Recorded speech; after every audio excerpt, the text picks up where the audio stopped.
Shakira, la invitación. Y bueno, que el día de hoy nos podemos reunir para hablar de temas pues, que están relacionados siempre a la lógica y a la computación. En esta ocasión yo voy a retomar algunas ideas de las que ya el profesor Edgardo estuvo comentando junto con el profesor José Ignacio Flores Bocanegra al principio de su taller. Este tema en realidad es un tema muy interesante que tiene pues una de las historias tal vez más motivantes de las matemáticas en el siglo pasado. Le llaman el Moncha módulo claro de Luna, empacamiento de esferas, y el monstruo, es el nombre en español que aparece. Pero bueno, entonces uno puede decir, bueno, ¿qué significan estas palabras, verdad? Quisiera iniciar con un problema ya antiguo que yo a veces he mencionado como el origen a una serie de problemas importantes en las matemáticas contemporáneas. Y posiblemente el origen lo tenemos con este personaje, el Sir Walter Rayleigh, ¿sí? Que justamente en el año de 1600, este Sir le pidió a un matemático, Thomas Rayleigh, una fórmula para calcular cuántas balas de cañón había en una pila. ¿Sí? Una pila era una especie de caja. ¿Sí? Entonces, ¿cuántas balas de cañón podían acomodarse? Bueno, desde luego, Ariot pues piensa y dice, bueno, esto depende de cómo estén acomodadas las balas, ¿verdad? Dependiendo de cómo sea el acomodo de estas, nosotros podríamos saber pues cuántas caben. Entonces, la pregunta sería para Ariot, pues bueno, ¿cuál es el acomodo más eficiente que podemos darle justamente a estas balas? Bueno, en realidad hay muchas formas de acomodarlas, ¿no? Podemos pensar cuando todos vamos, por ejemplo, al supermercado, ¿verdad? A veces observamos que acomodan las naranjas de una manera, o la fruta de otra manera, o de esta otra manera. Entonces, hay muchas maneras de acomodar las balas. Entonces, las preguntas que se hacía Ariot eran, pues, ¿cuál era la mejor manera justamente de poderla acomodar? Tal vez sin darse cuenta en ese momento, lo que él descubrió fue un problema que posteriormente se convirtió en un problema matemático muy importante. Bueno, 6 años después, ya en 1606, Kepler, no sé si ustedes recuerdan, el gran astrónomo, Kepler encontró una analogía de este problema con otros problemas.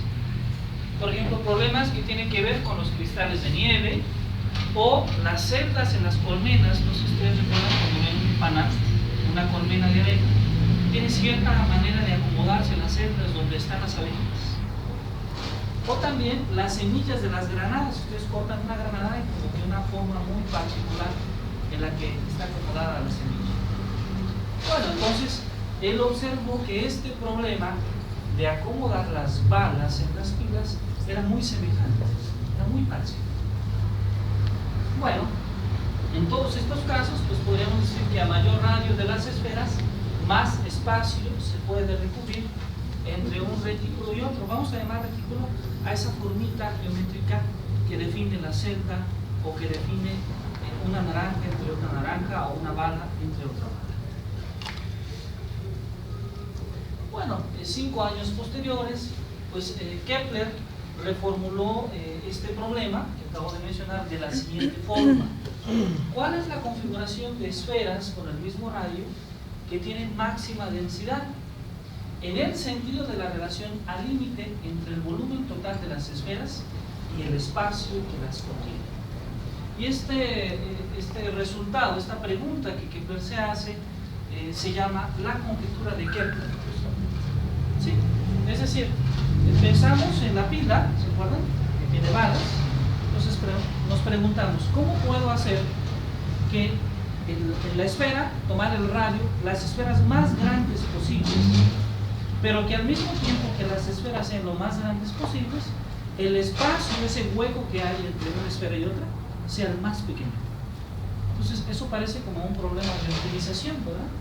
Porque quiero que se cubra mayor espacio, refiriéndome al volumen de las esferas, pero que al mismo tiempo el volumen entre ellas sea el menor.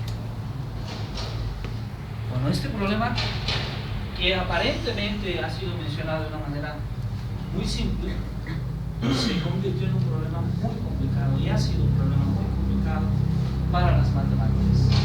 Bueno, tanto es así que tuvieron que pasar poco más de 200 años hasta que empezó a haber otras personas que avanzaron en tratar de dar respuesta a esta pregunta. Uno de ellos fue Gauss, Carl Friedrich Gauss, un matemático alemán, que en 1831 demostró que la configuración hexagonal era la mejor entre todas las reticulares, de manera que los centros de los círculos formen un retículo planar, una configuración simétrica de paralelogramos. Ahorita vamos a ver qué significa esto en una figura. ¿Sí? La hexagonal consiste justamente en que tratamos de acomodar las esferas de esta manera: 1, 2, 3, 4, 5, 6. Bueno, este es heptagonal. Esta tiene 7. No sé si ustedes ven que se forma una figurita. Imagínense si tuviera 6. Ese sería el hexagonal. Bueno, entonces, un problema análogo en el plano pues es el de encontrar una configuración de círculos que con el mismo radio, ¿sí?, tenga la misma densidad con respecto al área. ¿Sí? Es como si nosotros tomamos el pizarrón y le decimos: ah, mira, tienes que hacer círculos de este radio. ¿Cómo acomodan los círculos de manera que los círculos con el mismo radio te cubran todo el área del pizarrón, pero que el espacio entre un círculo y otro a la hora de sumarlo, esa área, sea la menor posible? ¿Sí? Bueno, Kepler demostró que para las configuraciones, para los círculos era la cuadrada, el hexagonal, e inclusive pudo determinar sus densidades, cuál era justamente la densidad de población de estas circunferencias. Sin embargo, él mismo no pudo resolver ese problema. O sea, dio una solución para unos casos, pero Kepler no pudo dar una respuesta, Gauss no pudo dar una respuesta conclusiva al problema. En 1892, Hansen demostró que la mejor configuración, demostró que la configuración hexagonal era la mejor en absoluto. Sin embargo, este resultado fue publicado hasta 1910. Y este mismo problema al que me he referido en un inicio forma parte de una lista de problemas que propuso David Hilbert justamente. Y sin embargo, en 1998, un matemático de la Universidad de Pensilvania, Thomas Hannes, dio una prueba de esta conjetura para el espacio, trató de resolver esta conjetura para el espacio de 3 dimensiones. Pero alguien diría: bueno, entonces, ¿cuál es la problemática de las dimensiones? Ahora lo voy a explicar. Es una foto de David Hilbert y de Thomas Hannes, un matemático, como pueden ver, relativamente joven. Bueno, veamos cuál es la problemática más o menos. Esto nos da una idea. Cuando nosotros aumentamos las dimensiones del espacio, el problema se vuelve siempre muy interesante. Por ejemplo, cuando estamos en la dimensión 2, es posible colocar 4 círculos de radio 1 dentro de un cuadrado de radio 4.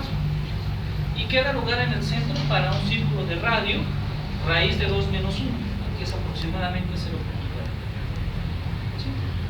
Si nosotros aumentamos las dimensiones, por ejemplo, en 3 dimensiones se pueden colocar 8 esferas de radio 1 en un cubo de lado 4 y queda lugar en el centro para una esfera de radio raíz de 3 menos 1, que es aproximadamente 0.63. Si nosotros consideramos el espacio de n dimensiones, tendríamos que colocar 2 a la n hiperesferas en un cubo de radio n y queda siempre el lugar para una esfera de radio raíz de n menos 1. ¿Sí? Por ejemplo, cuando tenemos 9 dimensiones, la esfera tiene justamente, la esfera que queda en el centro, un radio de la raíz de 9 menos 1, que es aproximadamente 2. ¿Sí? Y en este caso toca inclusive las caras del hipercubo donde ella está parte. Pero sin embargo, se ha demostrado que cuando n es mayor que 9, la esfera se sale del cubo. Esto es un caso un poco raro, porque es algo como decir que tengo un espacio que tiene dentro otro espacio, pero hay un momento en que el espacio interior es más grande que el espacio exterior. Si hiciera una analogía, bueno, no es muy buena la que haré, pero es algo así como decir que tengo una caja con un objeto y después lo natural, siempre pensamos que el volumen de la caja pues, va a ser mayor que el volumen del objeto que contiene. Cuando lo que aquí ocurre es que cuando abro la caja descubro que el objeto que tiene dentro de la caja puede ser inclusive mayor que la caja misma. ¿Sí? Bueno, entonces ha habido algunas respuestas. Por ejemplo, fue respuesta para la dimensión 8, y en 1971, ya en el siglo pasado, John Leach y Nate Sloan demostraron que la configuración reticular pues no es la mejor en 10 dimensiones. Aquí tenemos una imagen justamente de Sloan y de John Leach, que es el que aparece del lado izquierdo. Bueno, pero entonces, ¿qué es lo que tiene que ver justamente este problema aparentemente de optimización, que algunos especialistas llaman el problema de empacamiento de esferas, con la lógica, y qué tiene que ver en particular con un área relativamente reciente que surge de los años 40 a nuestro tiempo, que le llamamos la teoría de código? Pues bueno, hay una relación muy especial, porque justamente este problema de encontrar la configuración de esferas de máxima densidad en espacios de distintas dimensiones, pues tiene una importancia importante para la transmisión de mensajes, ¿sí? En particular para dos procesos, que es la comprensión de datos y la corrección de errores.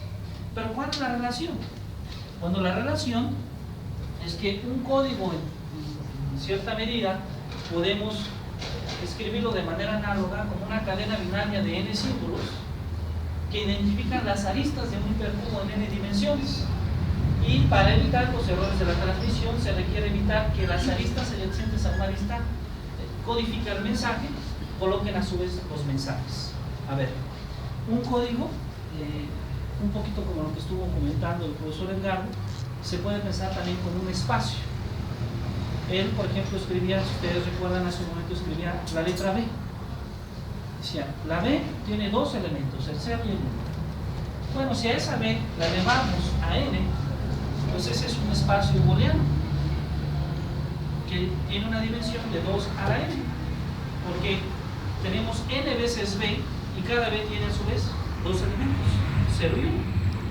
Bueno, pues ese espacio booleano en particular es un espacio que nosotros llamamos el espacio vectorial, porque sus elementos se pueden interpretar como vectores cuyas entradas son siempre o el 0 o el 1. Bueno, entonces un código, visto desde este punto de vista, en realidad es un subespacio vectorial, es decir, es parte de este espacio que satisface cierta regla de asociación.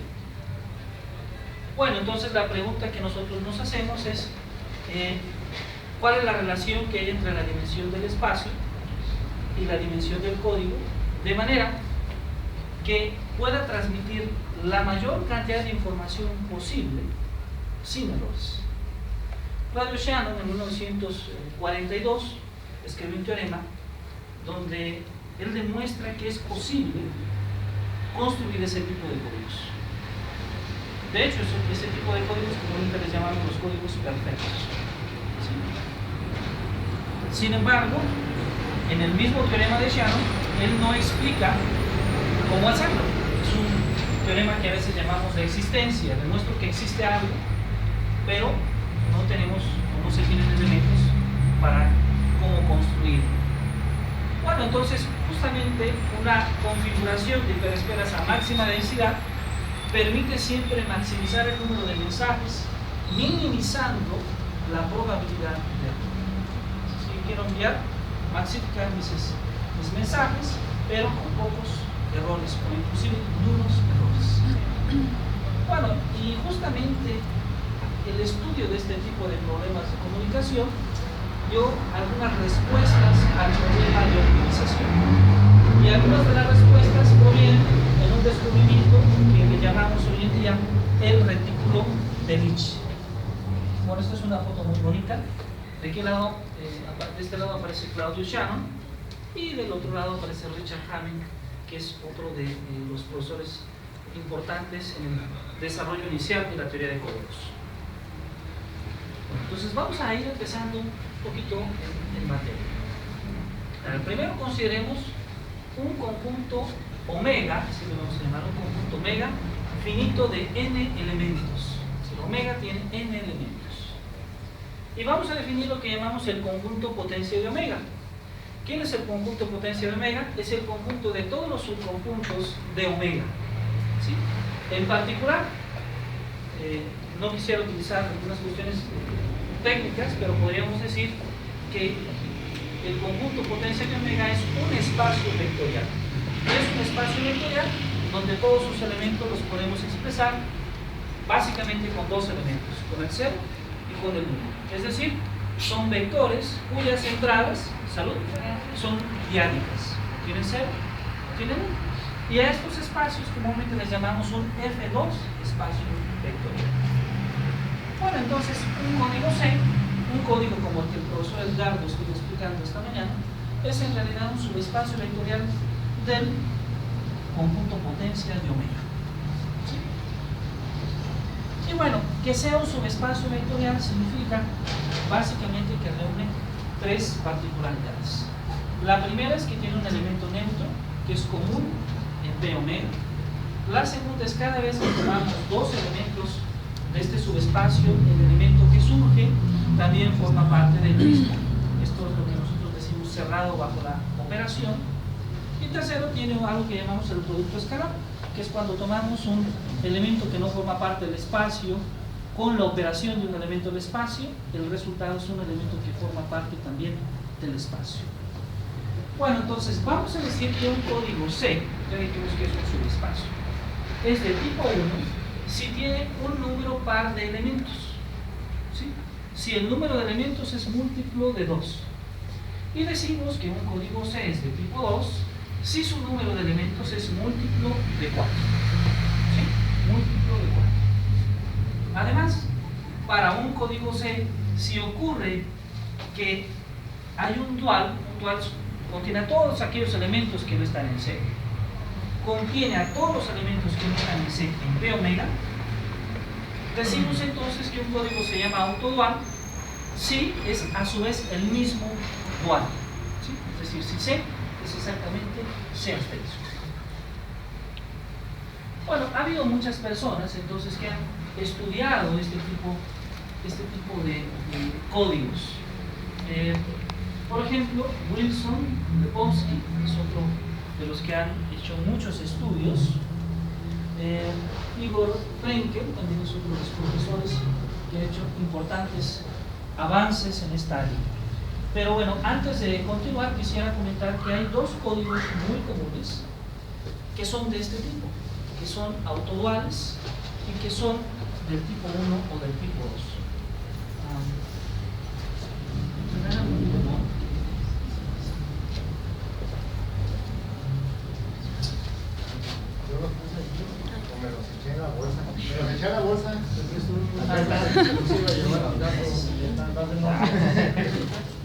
Por ejemplo, a veces es un poco más fácil si uno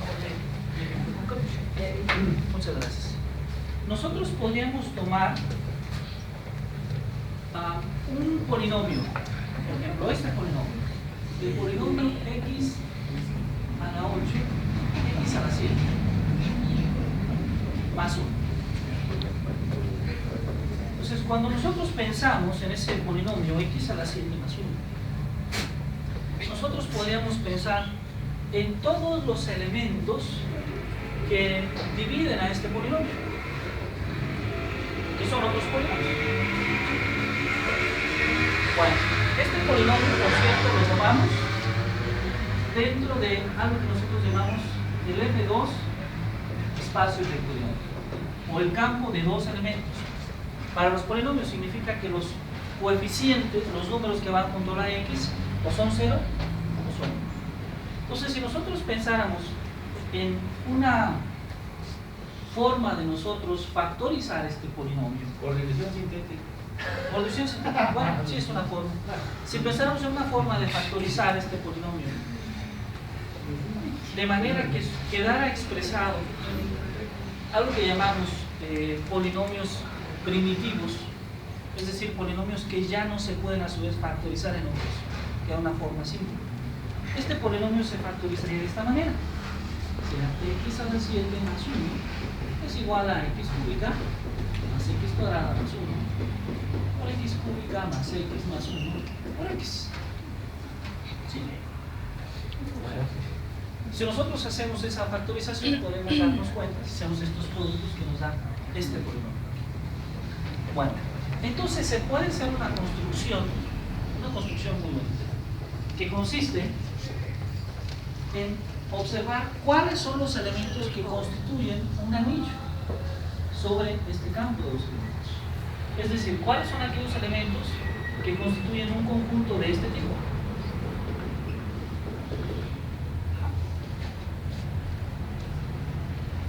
Bueno, este en particular tiene una serie de elementos. ¿Cómo se obtienen esos elementos? De una regla de asociación que aquí se construye. Lo que nos dice esta regla de asociación es que x cúbica es siempre igual a x cuadrada más 1. Entonces, si nosotros quisiéramos construir cómo se ve ese anillo que aparece ahí, pues sería algo así: 1x cuadrada, x cúbica, pero x cúbica, ¿quién es? Es x cuadrada más 1, ¿verdad? Si quisiéramos x cuarta, pues sería x por x cuadrada más 1, que a su vez es x cúbica más x, ¿correcto? Pero x cúbica es x cuadrada más 1 más x. Esto significa que x cuarta en realidad es x cuadrada más x más 1. Es un pequeño ejemplo. Si tomamos x quinta, por ejemplo, x quinta pues sería x por x cuarta, es decir, x por x cuadrada más x más 1, que es a su vez x cúbica más x cuadrada más x. Pero x cúbica, ¿quién es? X cuadrada más 1 más x cuadrada más x. Y aquí aplicamos exactamente la misma regla que el profesor Luis Ignacio nos comentaba. X cuadrada más x cuadrada, ¿cuánto nos debe dar? 2x cuadrada, pero como es pan es 0, ¿verdad? Y entonces nos queda que esto es x más 1. ¿Sí? Entonces x quinta es x más 1. ¿Sí? Bueno, nosotros así podríamos construir todo, básicamente todo ese anillo.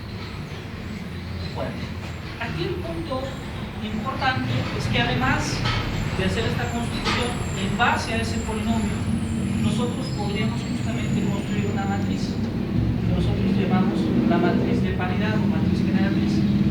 Esta matriz se construye justamente a través de escribir las diferentes potencias de los polinomios. ¿Sí?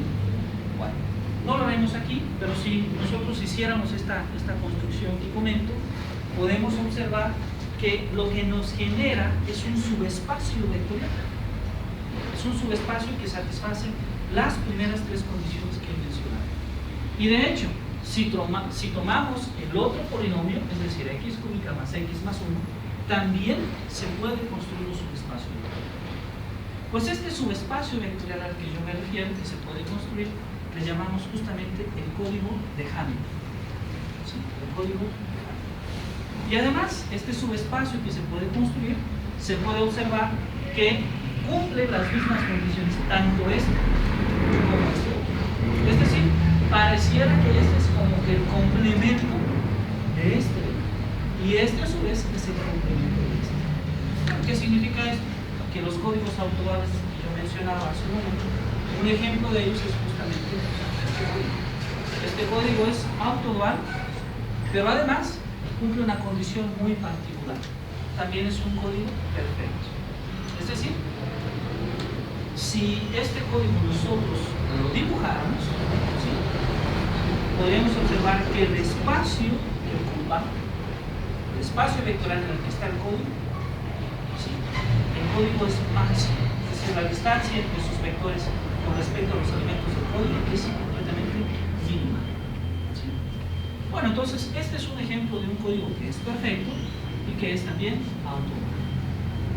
Bueno, entonces Frankel y Lebowski, cuando han estudiado que, por ejemplo, el código de Hamming es el único código de 8 elementos que es de tipo 2. Si hay otros códigos, tendrán que ser equivalentes a este. Y además, bueno, que el código de Hamming es un código perfecto. En particular, se puede estudiar que este código puede ser generado a través de estructuras geométricas y de diagramas. ¿Sí? Uno de esos diagramas es justamente un diagrama que aparece mucho en la física, que comúnmente llamamos el diagrama de 8. Bueno, entonces, el código de Golay, alguien diría, bueno, ¿cómo se hace este código de Golay? El código de Hamming tiene 8 elementos. Si nosotros copiáramos estos 8 elementos, tenemos uno de 24 elementos. Y exactamente con una construcción muy similar a la que escribo, con excepción de que aquella es x25 más 1, podemos observar que se puede construir un código más grande, pero con una particularidad. Este código que se construye contiene a este. De hecho, contiene a 3 copias. ¿Sí? Ese es el código de Golay. Y bueno, también Lebowski ha hecho la prueba de que el único código de un conjunto de 24 elementos que es de tipo 2 es justamente el código de Golay. Pero además, el código de Golay es un código perfecto. ¿Sí? Es decir, pareciera que los códigos también empacan esferas, o que esta condición de empacamiento que comentaba en un inicio es equivalente a la condición de ser perfecto. De hecho, ellos han probado este resultado. Y al igual que el diagrama de Hamming es E8, pues para el código de Golay serían 3 copias de E8. ¿Sí? Algunas personas que han estudiado este código de Golay desde los años 60 cerca, se han preguntado cómo es posible conocer las simetrías de las figuras geométricas que provienen de esto. Y un resultado importante es que es posible estudiar las simetrías que hay en la relación entre sus vértices y los aristas que lo conforman. Y un resultado es que existe una manera de estudiar esas simetrías que le llamamos el grupo de Matthew para 24 elementos, M24. En particular, este grupo de Matthew es curioso porque este grupo explica una relación que nosotros le llamamos los automorfismos del código de Golay. Alguien diría, ¿cómo entendemos los automorfismos? Bueno, los automorfismos son funciones que lo que hacen es, si tenemos un conjunto A y queremos saber si es un conjunto que es estructuralmente igual a A, ¿sí? Pues una función que va de A es un automorfismo. Otra manera de entenderlo es decir, tengo una figura, quiero estudiar de cuántas formas distintas la puedo expresar sin que deje de ser la figura que estoy viendo. No sé si me explico. Bueno, vamos a entrar a una cuestión.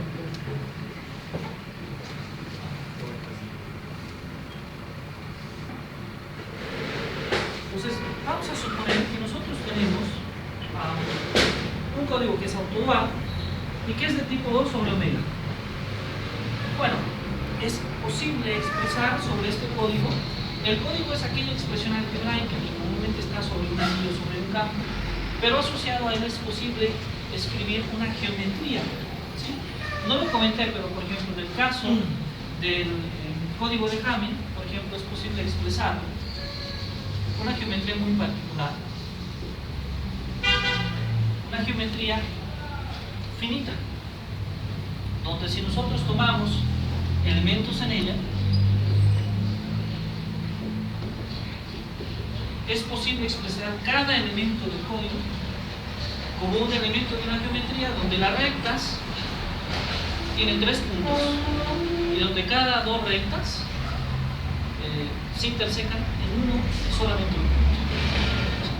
Bueno, esta idea consiste en que en lugar de trabajar con la expresión algebraica, es posible trabajar directamente con su geometría.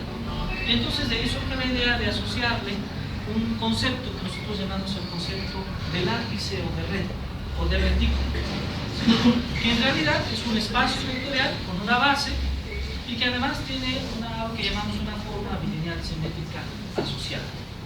Entonces, siempre que nosotros tenemos un código C en omega, es posible nosotros definirle o asociarle directamente un látice, una red que lo explica. No quiero entrar demasiado en detalle en este asunto. Y bueno, así como tenemos un código que es autodual, pues también nosotros podemos definir un látice dual, ¿verdad? que corresponde al código dual justamente. Entonces lo que podemos hacer para los códigos también lo podemos hacer en cierta medida para los látices, ¿sí? Que la parte importante es observar que los látices, en este caso que provienen de este tipo de código, son pares si solamente los elementos del código C son de tipo 2. Y un código C, este es un teorema importante, de tipo 2, es autodual si solamente si el látice que le corresponde también es autodual. Entonces, aquello que podemos hacer para los códigos, también lo podemos hacer en cierta medida para los látices. Bueno, entonces, uno de los látices, posiblemente el más popular de todos, sea este, la red de Lich. La red de Lich, que también aparece en el problema de empatamiento de esferas. ¿Cuándo? Cuando nosotros tenemos un espacio de 24 dimensiones y cuando el código del que se está tratando en particular es justamente el código de Golem. Entonces decimos que L0 asterisco es el retículo de Lich. Y el retículo de Lich en realidad es el dual ¿de quién? De gamma. Es decir, el retículo de Lich, que lo utilizamos con esta letra justamente para explicarlo, y en realidad pues es una red que cubre el espacio de 24 dimensiones, que es un código y que además empaca de manera perfecta el espacio. Bueno, se ha estudiado también su grupo de automorfismos y se ha encontrado que el grupo de automorfismos del retículo de Lich genera el más grande de todos los grupos finitos. Y ese grupo, que es el más grande de todos, es justamente el que llamamos el monster o el monstruo. Y su nombre proviene porque es muy extraño, muy raro. Este es un ejemplo, un dibujo artístico de la red de Lich, o del diagrama más bien dicho, que genera esta red. ¿Sí? Y bueno, alguien se podría preguntar entonces, ¿qué características tiene este grupo al que me refiero, que le llamamos el monster?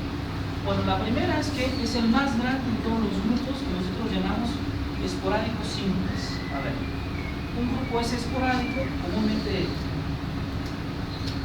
una estructura se puede distribuir o se puede partir, si queremos decirlo de una manera simple, en partes más pequeñas que lo explican. Bueno, como en aritmética, por ejemplo, nosotros ponemos un número y podemos factorizarlo en números que les llamamos números primos, ¿se acuerdan? Y estos números primos elevados a cierta potencia siempre expresan un número. Cualquier número podemos factorizarlo de esa manera. Bueno, en las estructuras algebraicas que llamamos grupos ocurre algo similar. Hay grupos que podemos expresar como otros más simples y estos últimos les llamamos grupos esporádicos, aquellos que serían como, entre comillas, como grupos primos que no podemos factorizar. El orden del monster es este número. Ustedes pueden observar, es un monstruo, una dimensión muy grande, muy importante. Es el grupo finito más grande que se conoce. Pero no solamente tiene eso de importancia, sino que para la gente que hace teoría de los grupos, por ejemplo, 19 de los 26 grupos esporádicos coinciden en que son subgrupos de este grupo gigantesco. No solamente que se conoce, sino que hay. ¿Qué hay? Sí, claro, ¿qué hay? Exacto, sí, porque ya se produjo. Además, bueno, algunos datos interesantes es que el descubridor del monster fue de 1960-70, Bernard Fischer, un matemático alemán, y un matemático inglés, John Conway, descubrió nuevos grupos simples al estudiar justamente el monster, que hoy en día les llamamos los grupos de Conway. ¿Sí? Bueno, ellos son algunos de los profesores que han hecho un gran trabajo en el estudio del monster, Simon Kochel, y de este otro lado John Conway, que es para muchos pues, uno de los grandes matemáticos de este siglo pasado. Entonces la gente se podría preguntar, bueno, ¿y cómo es el monster? ¿Verdad? Se escucha como algo muy grande, como algo muy complicado, y bueno, vamos a presentar. ¿Verdad? Parece que es así, es muy difícil estudiarlo. Todos conocen a él, ¿verdad? Bueno, sin embargo, hay otros estudios. Por ejemplo, nosotros hemos estudiado el modelo de Asbacher, una matemática estadounidense, de manera que es posible reconstruir el látice de Lich de una manera, creemos nosotros, más simple. Por ejemplo, si consideramos el conjunto lambda asterisco gran asterisco con estas condiciones, es decir, que todos sus elementos sean enteros, que haya una función MDB que cumpla esto, que cumplan esta otra condición modular y que además cumplan esta cuarta condición. Es posible demostrar con solo esas cuatro condiciones que lo que tenemos expresado, el conjunto que satisface estas cuatro condiciones, es exactamente a la red de Ricci. De hecho, esto lo hemos publicado, no lo comento mucho más, con el profesor Edgardo hace alrededor de unos 3 años, 4 años. Entonces, bueno, es posible encontrar muchas formas de expresar el mismo conjunto y, bueno, se busca expresarlas porque, en cierta medida, hay muchas construcciones. De hecho, ya hay varios libros, el mismo Conway tiene un libro donde hace una gran cantidad de construcciones de la red de Ricci. Algunas provienen de distintas áreas de las matemáticas, unas más simples y otras mucho más complejas. Bueno, ¿por qué es importante entonces estudiar la red de Ricci? Bueno, es importante por sus conexiones matemáticas. Por ejemplo, en la teoría de números, la función J de Jacobi, que es esta función que está expresada, si nosotros tomamos los elementos que constituyen los coeficientes o los caracteres de la función de Jacobi, podemos observar que coinciden exactamente con el orden de los subgrupos del monstruo. Entonces pareciera que la función de Jacobi nos explica en gran medida cuál es el orden de los subgrupos. Y eso pues para los matemáticos es como muy malo. Bueno, después tenemos en la teoría modular, por ejemplo, todos los números primos de las funciones de Jacobi, estos números que aparecen ahí, son exactamente los primos factores del orden del monstruo. ¿Sí? Una pregunta. Ah, claro. El monstruo entonces es como el que puede integrar las consecuencias de cualquier lenguaje matemático, o es algo diferente, porque dices coincide con el monstruo, entonces es algo diferente, es una estructura especial, es producto de una estructura especial donde coinciden las otras. Bueno, o todas las demás son subconjuntos impropios del monstruo, o cómo. Utilizo la palabra coincidente. Yo antes decía que están, usaba esa palabra textualmente. Creo que están, pero en alguna conferencia el doctor Raimundo Morado estaba en desacuerdo porque él decía que solo era una coincidencia, que no por coincidir tendría que cumplirse que fuera esto verdadero, ¿verdad? Entonces, lo que sí podría decir es que algunos de los problemas de distintas áreas de las matemáticas, como las formas modulares, la teoría de números, en geometría, el emparejamiento de esferas, e inclusive algunos elementos de fundamentos de la física, son coincidentes en resultados asociados a este grupo. Eso sí podría afirmar. Es decir, al estudiar el Monster hay elementos, resultados, teoremas, proposiciones, que después al estudiarlas en otra área de las matemáticas aparecen. No sé si sea una coincidencia o si en realidad yo pensaría que es tan importante estudiarlo que nos da algunas de las verdades de otras áreas del conocimiento. Pero eso debo dejarlo a los filósofos, que son quienes hacen esa reflexión. Los filósofos de la ciencia son quienes, o de las matemáticas, quienes pueden hacer esa mejor reflexión, pero yo sí podría decir que hay, cuando vemos puntos de coincidencia. Pero una pregunta buena sería ¿por qué ya no hay más grupos simples esporádicos más grandes y la función de Jacobi sí sigue generando números? O sea, ¿por qué ahí cierra la coincidencia? Mire, le voy a decir una respuesta que dijo un filósofo de la ciencia. Fue porque los matemáticos queremos hacer coincidir los resultados que nos benefician, pero no lo sé, honestamente no sabría responder. No sabe por qué se para. No se sabe, no lo sabría. Bueno, pero no es arbitrario, no es una cuestión arbitraria. No, claro que no. Si usted se le pregunta a Jesús Castañeda, yo le diría que creo que en realidad esta estructura sí devela algunas de las verdades sobre el conocimiento matemático. Lo creo. Pero tal vez no tengo suficientes elementos para probarlo en este momento. Solo algunos comentarios más. Por ejemplo, estos comentarios pueden ser realmente criticados. Por ejemplo, el espacio de 26 dimensiones de la teoría de cuerdas coincide o pertenece a un espacio de 26 dimensiones unimodulares pares. Este espacio es comúnmente el espacio que llaman de Minkowski, los físicos. Bueno, este es justamente el espacio del monstruo. Y bueno, algunos matemáticos no sé si han abusado o simplemente creemos. Mark Ronan dice, por ejemplo, con el entendimiento del monster podemos fabricar el universo. O sea, él cree que el monster nos dice muchas verdades. Y bueno, punto número 4, la prueba del problema de empacamiento de esferas, en cierta medida, pues es una forma de encontrar un mecanismo para construir códigos perfectos, ¿sí? Entonces, hay una relación entre estos códigos perfectos, entre el monster y, finalmente, entre el problema de empacamiento de esferas. Bueno, estas son algunas de las referencias donde ustedes pueden revisar con más de literatura si están interesados. Yo recomendaría siempre, hay creo que 3 artículos que son fundamentales. Uno de ellos es este empacamiento de esferas látices y grupos, escrito por Conway y Sloan.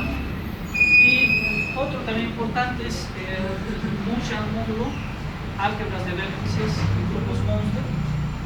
Y Bochertz, que escribe también un artículo de Lich, el artículo de Lich. Entonces, bueno, era lo que yo quería comentarles sobre el monster, y dejo entonces ahora un espacio para sus preguntas.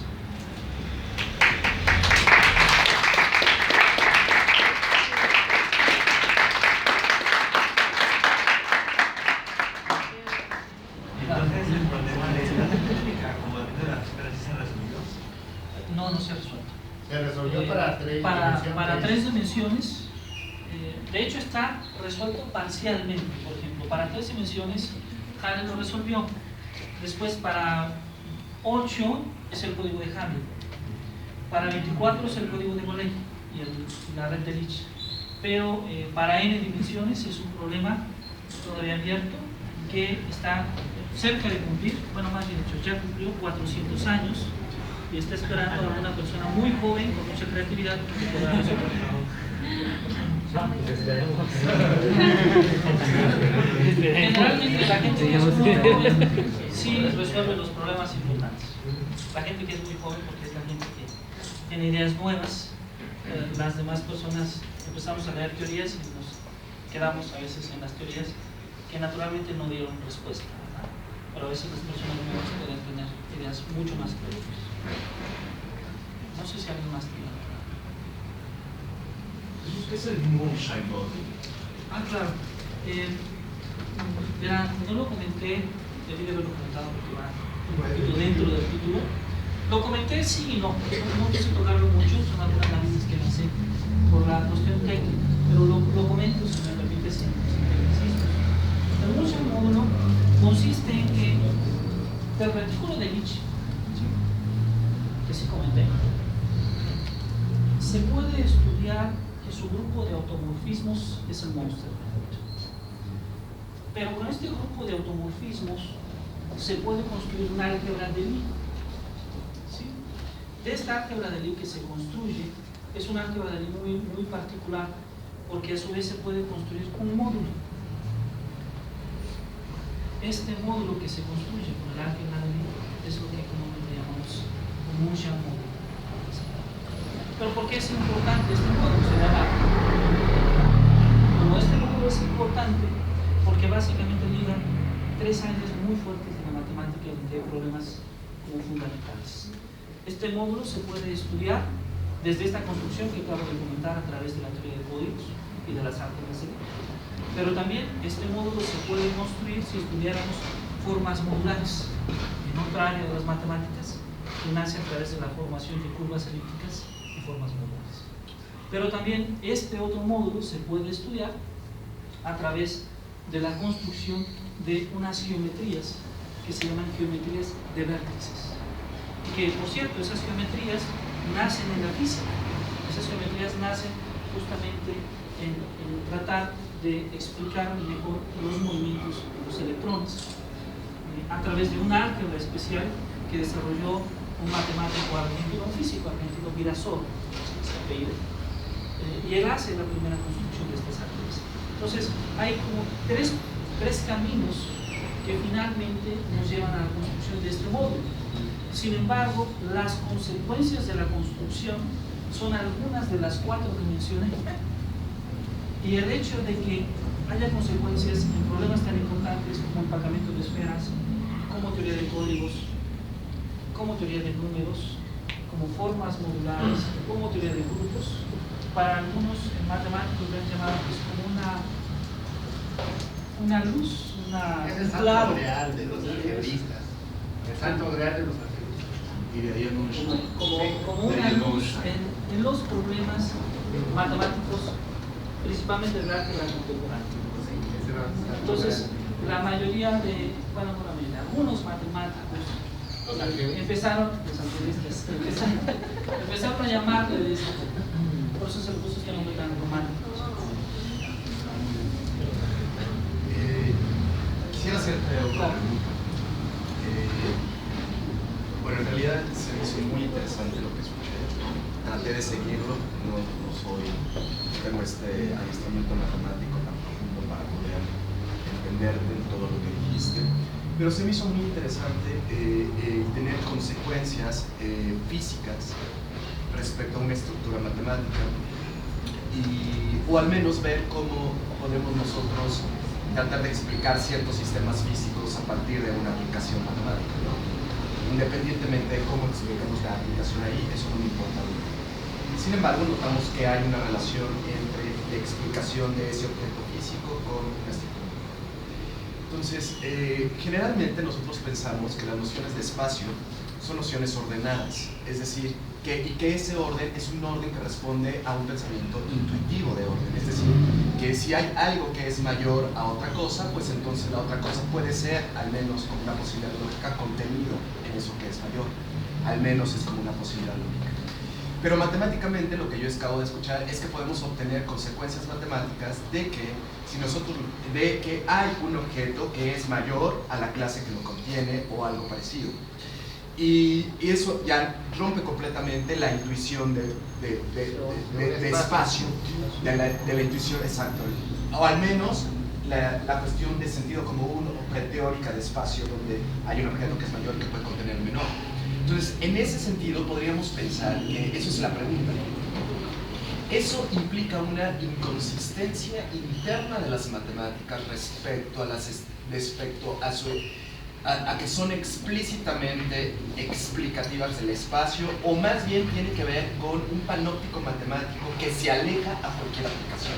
Es decir, que la realidad matemática en algunos casos coincide con una explicación de un sistema físico, pero eso no quiere decir que el carácter científico o la naturaleza de la verdad matemática esté en relación con su aplicación, sino que tiene que ver con una legitimidad de su propia teoría. Tan así que podemos pensar que hay espacios más grandes contenidos en espacios más pequeños. Y eso habla de una realidad matemática, no habla de una realidad física. Entonces, en suma, ¿es una inconsistencia de la matemática? ¿O más bien tiene que ver con una ontología particular de los sistemas matemáticos? No sé si... Yo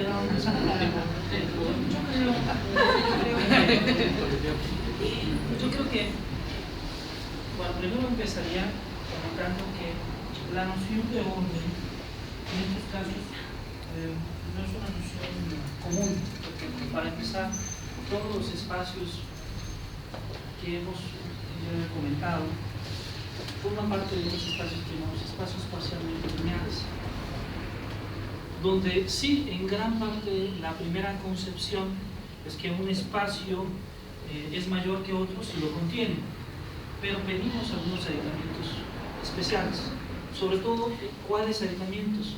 La existencia del mismo espacio. Por ejemplo, en el caso de la geometría, cuando hablamos de geometría finita, a veces uno establece algunas frases como que existe, si nos vamos a los elementos primitivos que constituyen las cosas, podríamos pensar que existe una infinidad de elementos primitivos. Pero la geometría finita nos ha dado respuesta que esto no es así. Existen formas elementales que constituyen a formas más complejas. ¿A qué voy con este comentario? A lo que voy es a que posiblemente la particularidad que encontramos en el orden, en la concepción de espacio tradicional, es justamente en las nociones de existencia. Habrá espacios aquí que, dadas ciertas condiciones específicas de áreas, en este caso de esta área de las matemáticas, no existen.